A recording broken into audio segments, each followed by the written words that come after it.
So the second one we're going to go to is submitting to God. Yeah.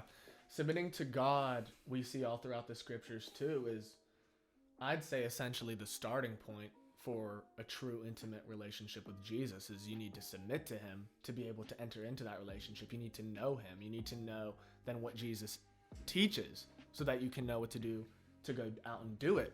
And we see Jesus came in the flesh incarnate, the Son of God, to show us this example of what it truly looks like to live a life submitted to the Father, to God, who is also our Father. And so the key point we're going to hit in here is all throughout the Gospels, the account of the prayer in the Garden of Gethsemane when Jesus is entering into Jerusalem to his crucifixion. And here in the Garden of Gethsemane, there's so many aspects that a man of God should seek to apply to his life. Just starting, Jesus comes to a place and he tells his disciples to sit and pray.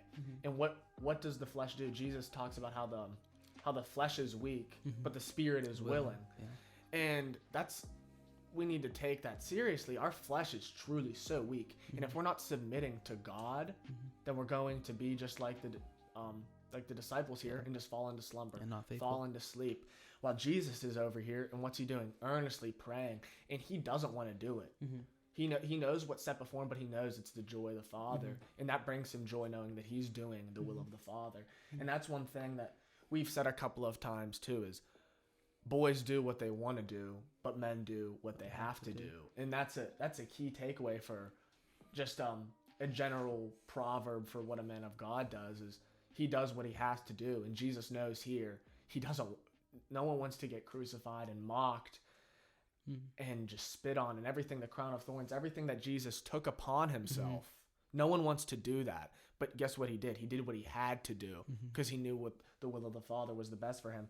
And just all throughout this account of the prayer in the garden, it's truly an essential passage of just showing what it is, what like a true attribute of a man of God has, is he every day, and it's not just one time, okay, I'm submitted to God. It's constantly throughout the day, at night, in the morning, resubmitting to God, humbling ourselves ultimately, and saying, God, I want this, but my flesh is weak, and I know that your plan is better than what I have. Yeah.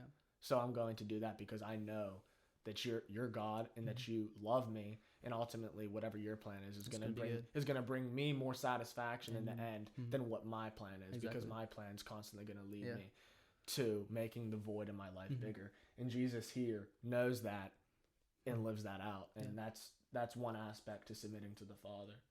Submitting to God. So that transitions perfectly into our next example of John the Baptist, right? John the Baptist said, I must decrease so that he might increase, right? And so I think that's a good summary of what a man of God looks like. A man of God gets out of the way so that God can be exemplified and magnified throughout his life. And so Grant was kind of alluding to it, but humility. Lord, I have nothing to offer anybody else, right? I only have your resource and your love to offer. Anything that I offer will be futile, Lord. And so, Lord, help me to get out of the way so that your love, your grace, Lord, your power might be shown throughout my life, God, and shown through me to other people. And so a good prayer to pray, if you want to be a man of God, is, Lord, help me to get out of the way. Lord, and you fill my life. You fill my thoughts. Lord, you fill my speech.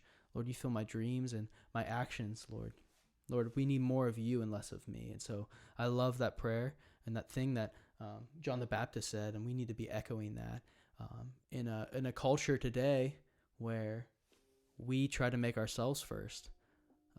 Men of God make the Lord first, and we're nowhere to be seen on that list, right? God's first, other people are second, and then we're way down there, because we should be thinking of other people. We should be thinking of the Lord first. That's a mark of a Christian man and a godly man.